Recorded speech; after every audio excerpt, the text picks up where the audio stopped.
Tonight on 2020, the 2-hour season premiere. How close did you come to dying? Diane Sawyer, Elizabeth Vargas. The interview. A lethal blood alcohol level.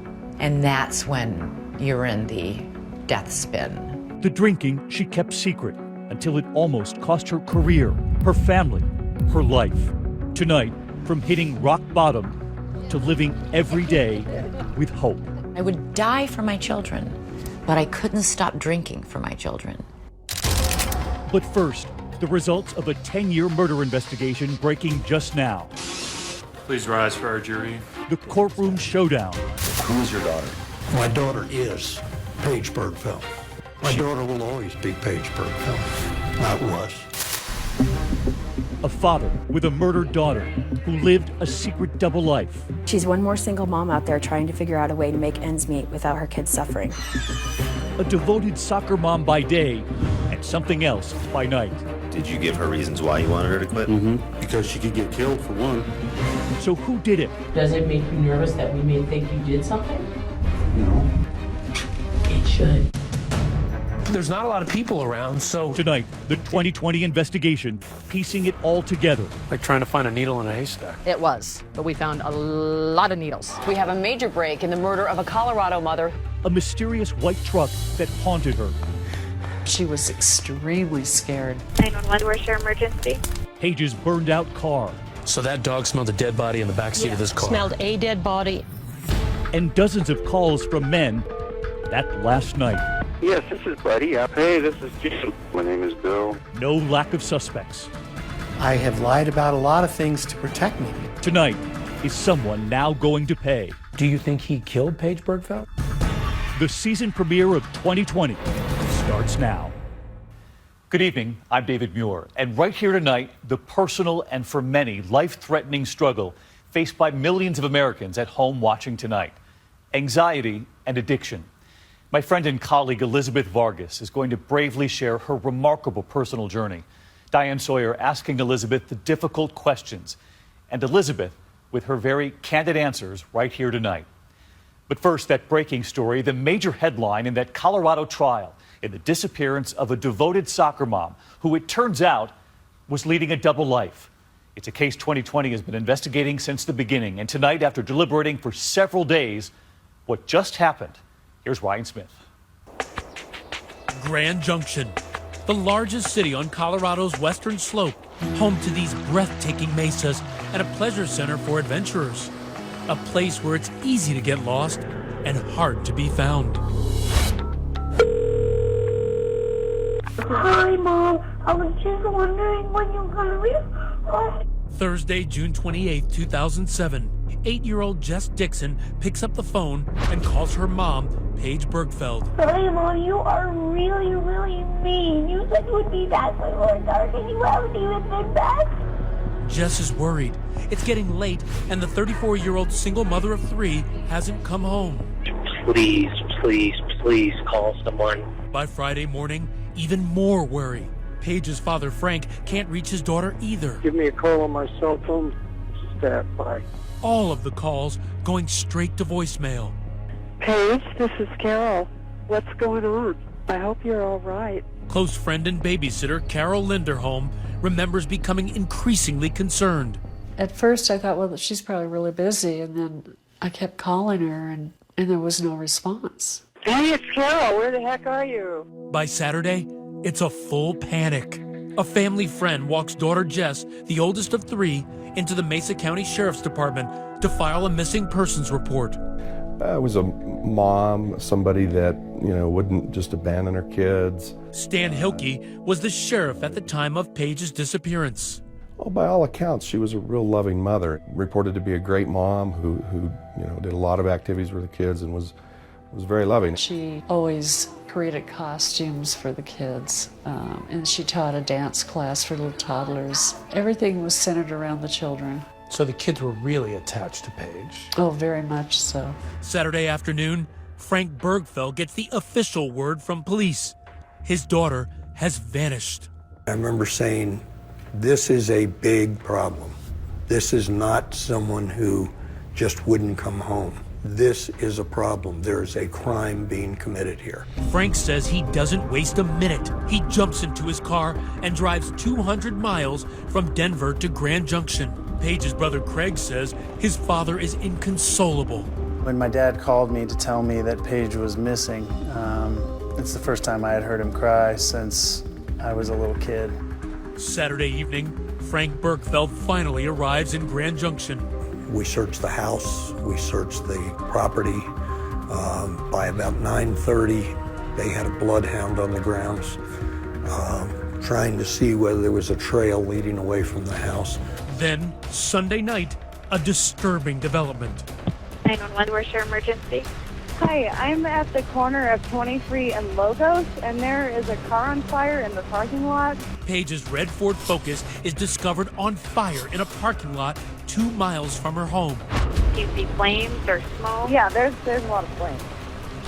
But there's nobody around that I could see. By the time firefighters arrive, they're able to salvage little. The four-door sedan was vandalized. The fire ruled arson. Most importantly, Paige is nowhere to be found. Arson is an efficient way to cover up evidence.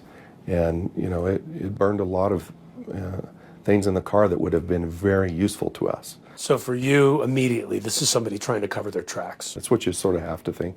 Cops on the scene notice something odd. The front seat on the driver's side is pushed all the way back. So they ask one of their own, a woman Paige's height, to try and touch the pedals. When she can't, they realize someone else must have been driving.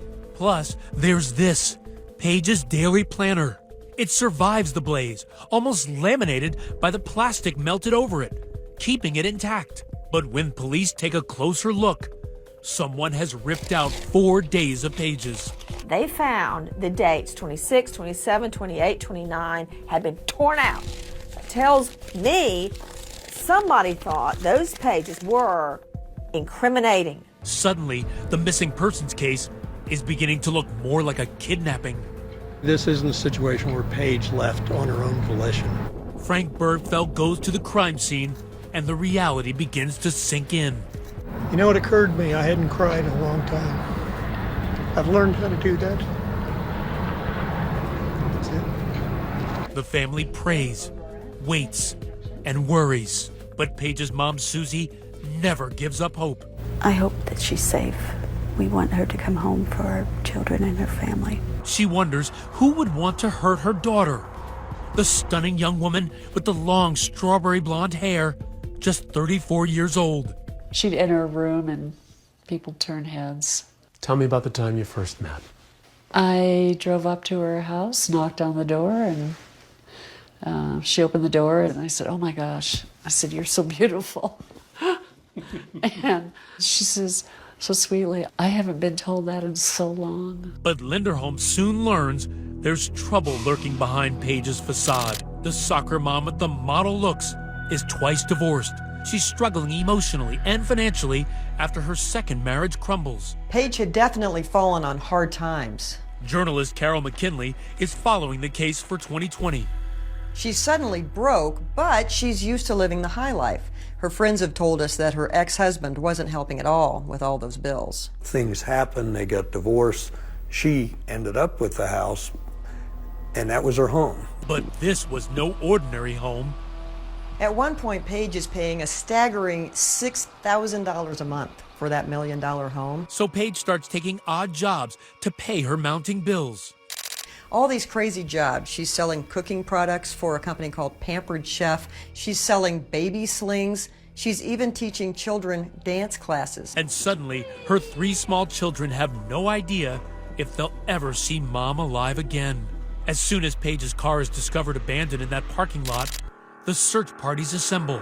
Hi, are you here to register? Back in 2007, 2020 accompanied Frank and more than 200 volunteers flanked out in fields just south of Grand Junction looking for any sign of Paige in the scorching Colorado heat. Today, we have searchers out all over, an area that's in proximity to where our car was burned that is involved in this case. It sounds like you were searching every inch of Mesa. Well, it's really difficult to search every inch of Mesa County. It's 3,300 miles of a lot of frontier country. I wouldn't by any means say we searched all of it, but we did search a lot of it. When we come back, Frank Bergfeld expands his search, desperate for any clue that might lead to his daughter's recovery. She's out there somewhere and I can't protect her. While investigators begin to wonder if Paige's complicated love life with two ex-husbands has something to do with her disappearance. Where's your emergency? My husband and I were in a fight. See what happens next.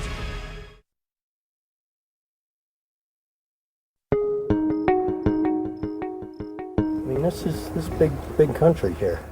24 days after Paige Bergfeld vanishes without a trace, Look along the bank, look in the middle, look in a snag. her father, Frank, moves his search to this vast canvas, the winding Colorado River. I don't know when you give up. I don't know. When do you say she's gone? I don't know. Weeks turn into months as investigators and volunteer searchers paddle through murky waters and trudge through desert scrub brush. But Connie Fluke says there is no sign of Paige. How daunting was this search? This was one of the hardest searches that I personally have been on. Like trying to find a needle in a haystack. It was, but we found a lot of needles. But perhaps the biggest clue came from the unlikeliest of sources. A motorist with a flat tire pulls along the side of this road to fix it and then notices something strange. Paige's checkbook.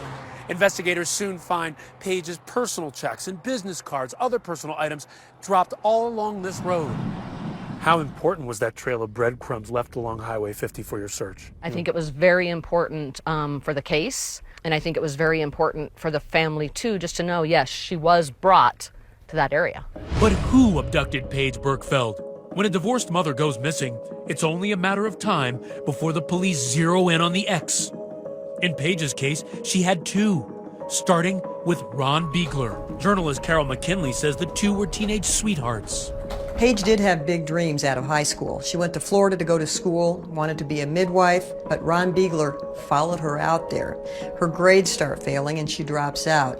Ron and Paige moved back to Colorado. They have a huge wedding set on a peak overlooking the Denver skyline.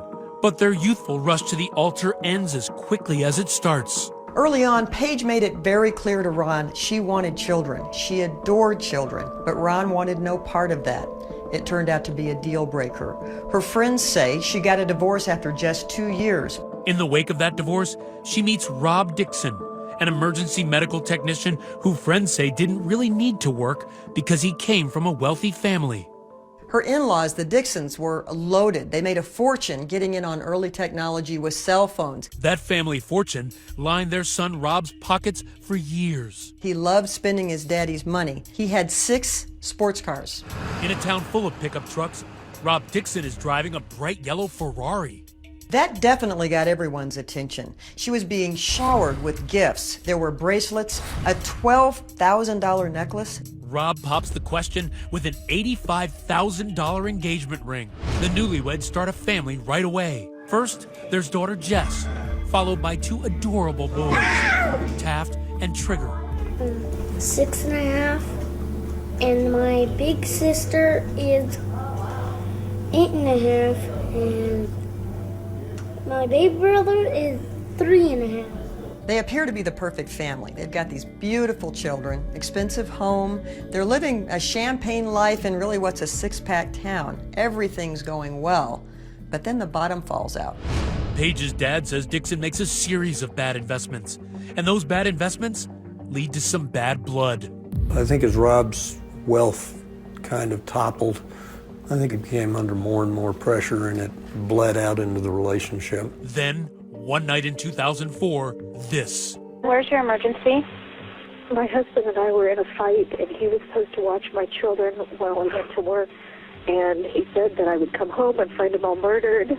No charges were filed against Dixon that year, but 12 months later, he is charged with assault slapping and punching Paige. Later that year, the couple divorced. She had some scary times, but she got out of them. Paige's friends Barbara Campbell, Rena Stockmeyer, and Andrea Land spoke to 2020's John Quinones in 2007. Lately, she was very concerned about him being around the kids. She had a lot of worry that it wasn't a healthy situation. Then, in March of 2007, Paige writes this bone-chilling blog. My children would ask me if Dad was going to kill me.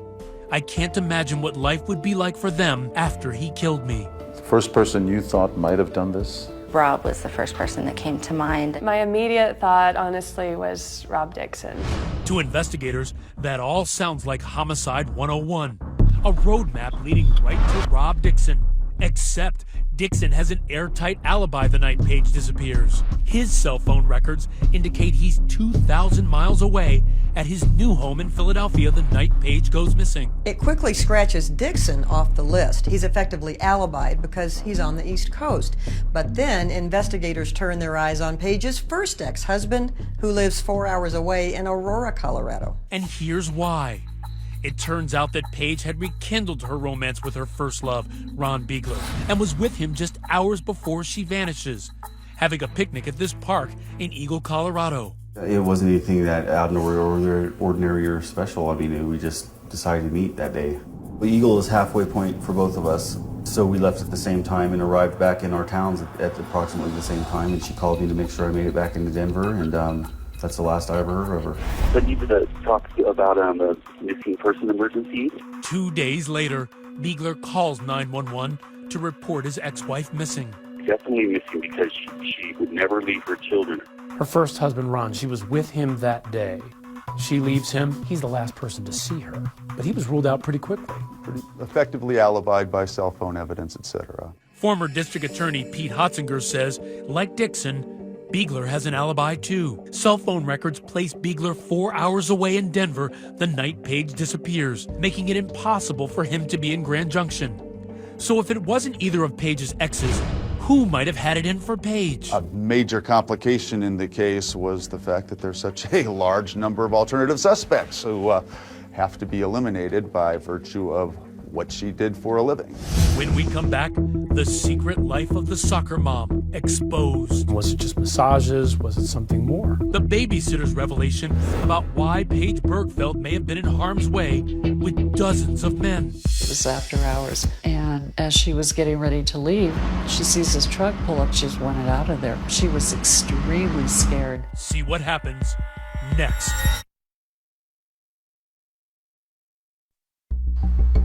Nightfall in Grand Junction. As shadows grow long beneath the cliffs of the Western Rockies, secrets have easy hiding places. Friend and part-time babysitter Carol Linderholm recalls the night when 34-year-old Paige Bergfeld had a date with danger. She had a call to meet somebody at her office. The building was closed. It was after hours. She'd see this white truck. She eventually closed her office, went downstairs to her car, and as she was getting ready to leave, she sees this truck pull up. She just wanted out of there. The white pickup took off. Was she shaken by this? Oh, she was extremely scared. She told me about it, and she says, I've never been so scared in my life. In the light of day, Paige's office, where she was selling Pampered Chef cookware, was located in this nondescript cluster of commercial office spaces. But after hours, Paige reveals to only a few close friends it was also a front for a pampering of a much different brand, a side business she was running named Models, Inc. What did she do? Bachelor parties. Paige's double identity is still a touchy subject for those with whom she shared this dirty little secret, as we found when talking to some of them in 2007. She was learning to give massages. You know, lots of people give massages. So I knew that she was doing a little extra on the side, but it fit perfectly.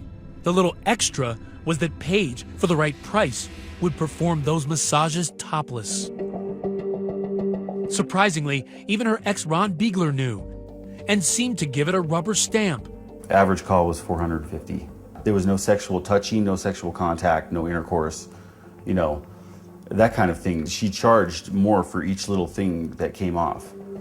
In fact, she had this ad in the local paper, calling herself Carrie, and even posting a picture on a website called Naughty Nightlife. Former District Attorney Pete Hotzinger put it this way. You know, I can't really say I ever knew exactly what specific services she was running. It was clearly an adult escort service. It was clearly highly unusual for Western Colorado. In her profile, Paige seems pretty adept at double entendre, boasting, "Tired of chopped meat showing up when you ordered filet mignon?" She didn't tell you about this other life she was leading. 2020's John Quinones first spoke to Paige's family in 2007. I think she realized that we would not approve. And actually, now that I know about it, I think she was trying to keep the house and the kids together. It's not exactly something a brother likes to hear his little sister's doing. I'm continually having to talk about things that if I heard people talking about them in the locker room after a football game, I'd beat the crap out of the guys. But it's part of her life, and like it or not, that's the way she chose to provide for her kids. Paige's former roommate, Jamie Silvernail, says that was the only conceivable reason the otherwise wholesome single mom of 3 would moonlight as a sexy masseuse. She felt like it's something she needed to do to be able to keep a roof over their head and put food on the table. She needed the money. Yeah. She's one more single mom out there trying to figure out a way to make ends meet without her kids suffering. It wasn't until after Paige's disappearance that the shocking news of her side business came to light. When it did, it spread like wildfire across a dry Colorado mesa.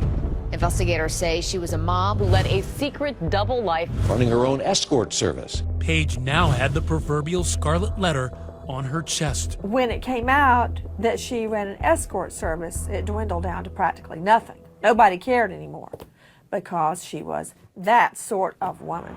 But investigators care, and they learn the night Paige Bergfeld disappears, she receives dozens of calls from men seeking her services. Yes, this is Buddy. I was wondering if you had any girls available this afternoon. Hey, this is Jim. I'm going to go get me a motel room now. Hello, my name is Bill. Just calling to see if anybody's still available for the night. Major complication in the case was the fact that there's such a large number of alternative suspects. Which brings us back to that office parking lot, the spot where Paige ran Models Inc. And a burning question. Who was that man in the white truck who frightened Paige Bergfeld that night? What are you driving right now? White Dodge pickup. White? Police have a sneaking suspicion, but is this the right man? When we come back, big breaks in the case. A confrontation. Banged on that door. I said, I know what you did to Paige. A discovery in a canyon. Many searchers had been up that gulch, right in that area. But will it lead to a confession? I did not kill her. Next. Some people do believe that the search for Paige stalled after what she did for a living was discovered, as if her life and disappearance no longer mattered. We want your opinion tonight. Let us know on our Facebook page and on Twitter. Use the hashtag ABC2020. And stay tuned because next right here, the big break, zeroing in on a suspect.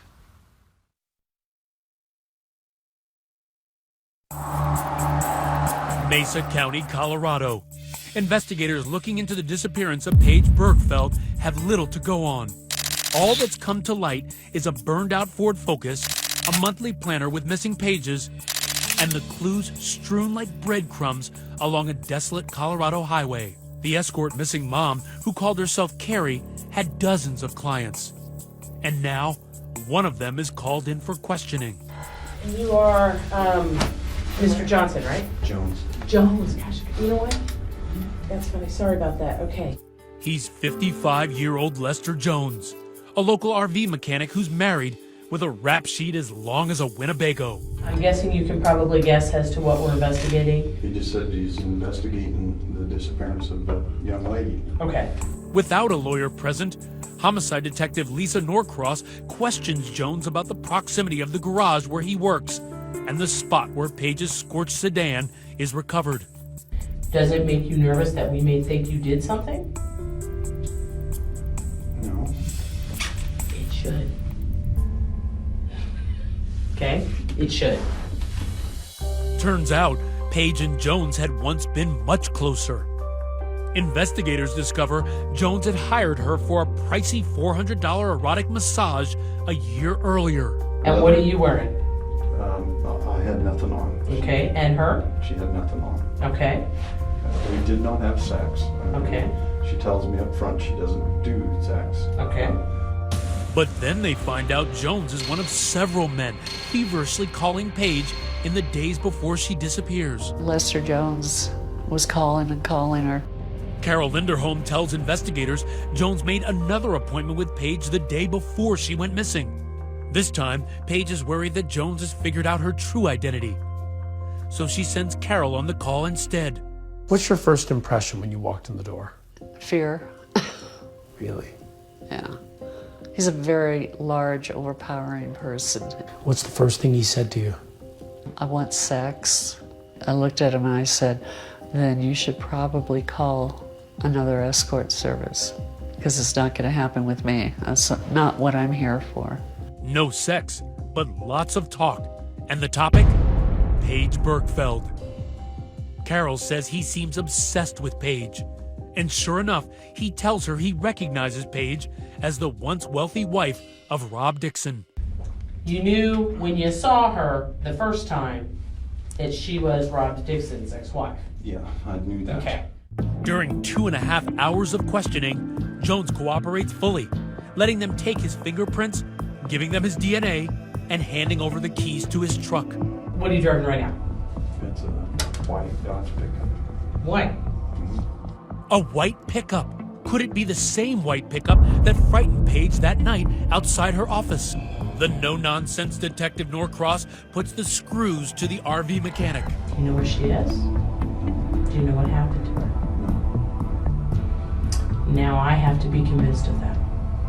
I can't convince you of it. I don't know what happened to her. I don't. Before she disappeared, Paige had gotten 5 calls from a mystery man calling from a disposable track phone. Jones denies it was him. He tells investigators he doesn't even own a track phone. Did you buy a track phone? No, sir. Never bought a track phone? Never. Cops search his home and scour the mechanic's workspace at the RV shop in Grand Junction. They find Viagra, condoms, a black Victoria's Secret bra, and under his desk, a gasoline can. Now you may think, well, maybe he used the gas can. It's RV repair. Maybe they had a gas can. No. Police questioned the owners and co-workers, and there was no reason for him to have a gas can at his workspace. Do you have a gas can at your workspace? Because I don't. But the most compelling evidence? In the trash, packaging for a disposable track phone, just like the one Jones swears he doesn't own. Former District Attorney Pete Hotzinger. For me personally, the track phone is the single most compelling piece of evidence that he has never attempted to explain away. Investigators track that disposable phone to this Walmart. Security cameras pick up a man that looks a lot like Lester Jones purchasing it. I didn't buy no track phone at Walmart. Track phone at Walmart? No, sir. Yes, sir. No, sir. Nope, not me. Well, I'd submit anybody who looks at that video knows it's him. That's pretty compelling. Desperate for more direct evidence, detectives fly in trained dogs to search Paige's burned-out car. This is Paige's car. Yes. Canine handler Julie Jones shows us, with a different dog, how she says they found the scent of death. So that dog smelled a dead body in the backseat of this car? Smelled a dead body in the back of the car. That's correct. A dead body in the back seat. And in the front seat, the one pushed way back, the handler says, the smell of a man. Who else did the dog find in this car?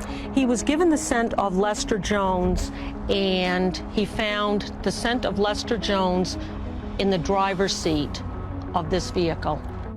6'4", 275-pound Lester Jones. But many questioned the science of dog scent evidence. Problem with the dog. You can't cross-examine him. And the rest of the case against Jones is circumstantial. Without Paige's body, Hotzinger is still reluctant to prosecute. We were all sure she was dead. We were sure she was murdered, but I was unwilling to file charges until I actually had a body.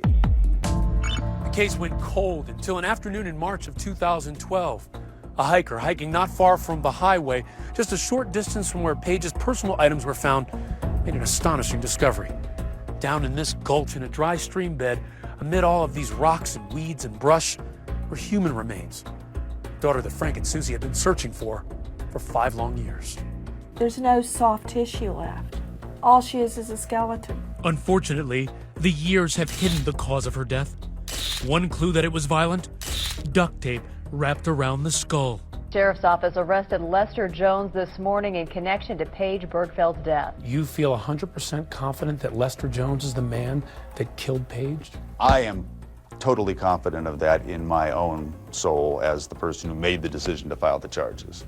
Please be seated. Next, the trial of Lester Jones, the man charged with Paige Bergfeld's murder, and the men defense attorneys say should be.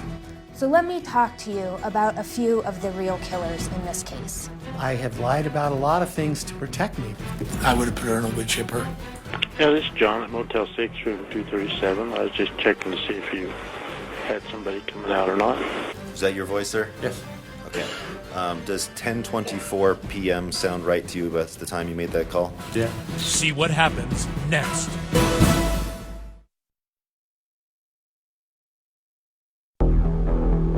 Getting to the Mesa County Justice Center is easy. Go to Grand Junction, can't miss it.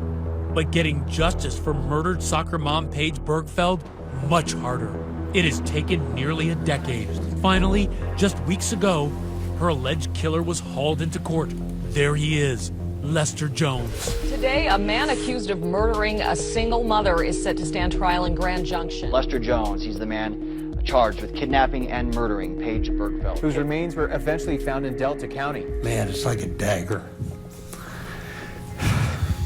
For 3 weeks, the witness chair gets a workout. The prosecution calling 80 people to the stand, investigators and experts, dentists and former call girls, hikers and dog handlers. What was your understanding of where he was? The prosecution's theory? Sometime after 8:57 p.m., the time of the last known call from her cell phone, Jones kidnaps and kills Paige, then uses her own car to dispose of her body in that gulch down Highway 50. A few nights later, telling his wife he has to go out. Where did he say he was going? Back to the shop. He thought he had left the lights on that morning and wanted to get them turned off. Investigators believe instead he takes that opportunity to burn Paige's car, incinerating any evidence of his crime. In his police interview, Jones himself conceding things don't look good. I have no alibi for the whole week, and I called multiple times. Prosecutors closed their case with a star witness, Jones's ex-wife, Lisa Nance. He said, "I'm going to kill you." And then he just slapped me repeatedly, and I could taste blood. I grabbed his hand and I asked him to stop. Nance says in the late 90s, when their marriage was ending, Jones kidnapped her at gunpoint and threatened to kill her. He told me he was going to put me in the bottom of the lake where no one would find me. She escaped, and Jones served 5 years in prison. But then Lester Jones's defense attorneys get their turn. They argue Jones is the wrong man and proceed to present a parade of alternate suspects. There's John Livingston. I did call some services back then, and dumb, but I did. A ranch hand waiting for Paige at Motel 6 the night she disappeared. Yeah, this is John at Motel 6, room 237. I was just checking to see if you had somebody coming out or not. Okay, so you were calling a company called Models Inc. that day on June 28th. Right. He says she never showed up. Do you have anything to do with the disappearance of Paige Bergfeld? No. Have anything to do with the murder of Paige Bergfeld? No. Then there's Wayne D'Amico, a car salesman and another of Paige's clients. Did you know Paige Bergfeld? I did. At some point, we set up a time and we hung out together on a professional basis. Did you pay her money? Yes, ma'am. He admits he joked about disposing of her body. Had I had something to do with it, and that's what I said, I would have put her in a wood chipper. Believe me, if I could turn that page back right now, it would be turned back. But the woman who heard him say it, a former call girl, Christy Steves, was worried enough to call the police. I believed him to my core. I typically have a good intuition. I was under the influence of drugs. If anyone had motive, defense attorneys say It was Stephen Heald. There's absolutely no reason for me to want her dead. The construction manager who embezzled $17,000 of his company's money, supposedly buying Pampered Chef products from Paige. She created an invoice. I paid that invoice. The invoice would say Pampered Chef or some other type of work, but it was for sex. Heald first tells detectives Paige was blackmailing him to hide their relationship, but then changes his story. That's the dumbest thing I ever said. She never blackmailed me. Our relationship was mutual. But Heald has an alibi for the night Paige disappeared. His ex-wife says for once he was where he belonged, at home with her. You have every reason to basically throw him under the bus, wouldn't you say? Yes. Okay. And despite that... I would have.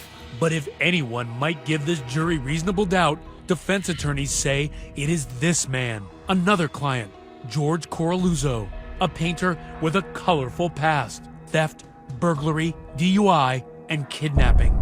Phone records show in the hours before Paige goes missing, Coraluzzo is robo-dialing her, something like 20 times, trying to set up a massage date. It boiled down to Lester Jones or Coraluzzo, and I was the stick in the mud, frankly, saying, yeah, I think we have a case against Lester Jones, but I'm not convinced that we can prove it beyond a reasonable doubt until Coraluzzo has been effectively eliminated. 2 days after Paige disappears, an acquaintance of George Coraluzzo, Megan Williams, says he came to her in a panic, claiming he had to leave town in a hurry because his family had been killed in a car crash, which was a lie. Was he acting like someone who did something very bad and was trying to get away? He was emotional. He was sad. He was frantic. He was just like, you know, I gotta do things. I gotta go. I can't be here. Do you think he killed Paige Bergfeld? I do think he killed Paige Bergfeld. And I have stuck with that since day one. But prosecutors say Coraluzzo was thoroughly investigated and eliminated as the killer. Coraluzzo can't testify because he drowned in a New Jersey river in 2011. Which brings us back to the case against Lester Jones and two final bizarre pieces of the puzzle. Soon after police interrogated him, Jones attempts suicide with an overdose of sleeping pills. Coincidentally, he gets a call from detectives soon after. They're simply trying to arrange the return of his now notorious white pickup. Mr. Jones? Yes, sir. This is Art Smith with the Sheriff's Office. But a groggy Jones makes a bizarre statement. He asked me where I would bury a body. I'm sorry? You asked me where I could bury a body. When did I ask you that? Does that sound like some sort of accidental confession? What will the jury make of it? Please rise for our jury. When we come back, a courtroom stunner. The bombshell dropped in court just hours ago.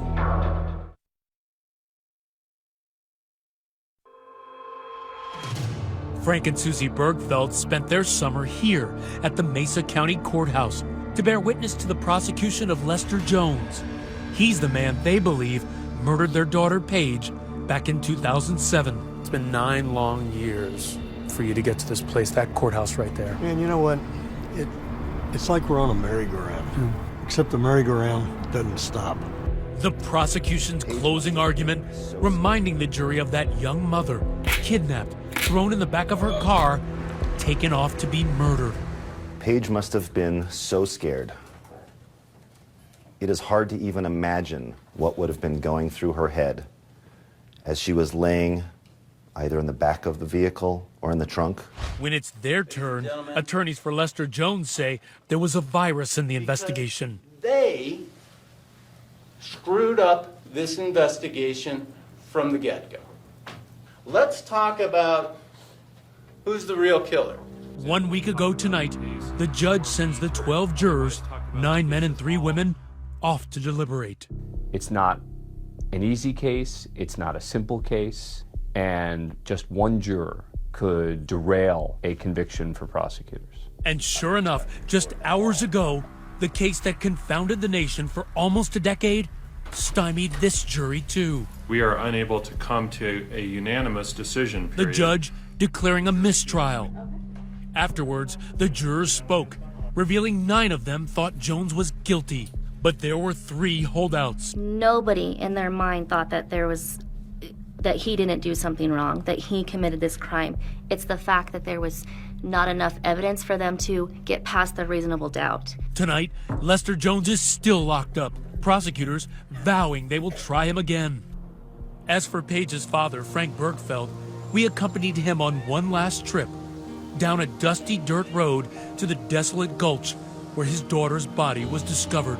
We all think we're going to live to be 100, and then you get a phone call like I did. It's now a makeshift memorial where a grieving father waits and wonders if he can ever find justice. You know, I hear this term closure, and I'm not sure exactly what that is. It's not like we turn the switch off and she's out of our lives.